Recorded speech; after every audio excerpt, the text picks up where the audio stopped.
محبت کرنا گناہ نہیں ہے، محبت میں بہک جانا گناہ ہے۔ کہتے ہیں محبت میں سب کچھ جائز ہے، غلط کہتے ہیں۔ محبت وہ جائز ہے جس میں پاکیزگی ہو۔ اور مرد تو اس سوچ سے ہی مر جاتا ہے کہ اس کی پسندیدہ عورت کو کوئی اور ہاتھ لگائے گا۔ میاں بیوی دونوں کا 90% رشتہ رومانس پر منحصر ہوتا ہے۔ جس عورت کو شوہر احساس، عزت اور رومانوی ہوتا ہے، وہ عورت ایک جنت جیسی زندگی گزارتی ہے۔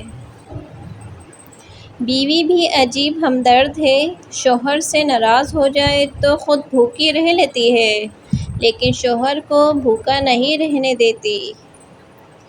مرد کبھی بھی مجبور نہیں ہوتا، جب وہ محبت کر سکتا ہے، کپڑے اتروا سکتا ہے، تو پھر وہ سب کے سامنے اسے اپنا بھی سکتا ہے، نکاح بھی کر سکتا ہے۔ جب مرد کی انا پر چوٹ پڑتی ہے تو وہ ساری محبت لپیٹ کر سائیڈ پر رکھ دیتا ہے، اور جب عورت کی انا پر چوٹ پڑتی ہے تو محبت میں سر چڑھے مرد کو زمین پر لا پھینکتی ہے اور پلٹ کر دیکھتی بھی نہیں۔ کڑوا ہے پر سچ ہے۔ جو مرد تم سے سچی محبت کرے گا وہ تم کو فضول اور ناجائز کام سے روکے گا۔ کسی مرد کا ساتھی بننا عورت کی تقدیر میں پہلے ہی لکھ دیا جاتا ہے۔ تفریح بننا عورت خود منتخب کرتی ہے۔ عورت کو ناپسندیدہ مرد کی محبت بھی حوث لگتی ہے اور اپنے پسند کے مرد کی محبت بھی حوث لگتی ہے۔ اگر مرد میں خدا کا خوف ہو تو عورت کو مرد سے کوئی خوف نہیں ہوگا۔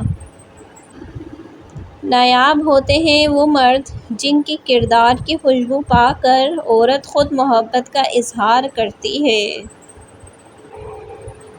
بیوی کی خوشیوں اور خواہشوں کا خیال رکھنا شوہر کی ذمہ داری ہے، کیونکہ وہ آپ کے علاوہ کسی کو نہیں کہہ سکتی۔ شوہر کا پیار، وقت، توجہ ہی بیوی کے لیے سب سے بہترین تحفہ ہے۔ اللہ تعالیٰ ہر میاں بیوی کے رشتے میں محبت پیدا فرمائے، آمین۔ سمجھدار بیوی وہ ہوتی ہے جو زندگی کے معاملات میں ہمیشہ خاوند کو بڑا بنا کر رکھے، کیونکہ خاوند کو اللہ نے مرتبے میں بڑا بنایا ہے۔ وہ لڑ کر بھی سوئے تو اس کا ماتھا چوموں میں، اس سے جھگڑا ایک طرف، اس سے محبت ایک طرف۔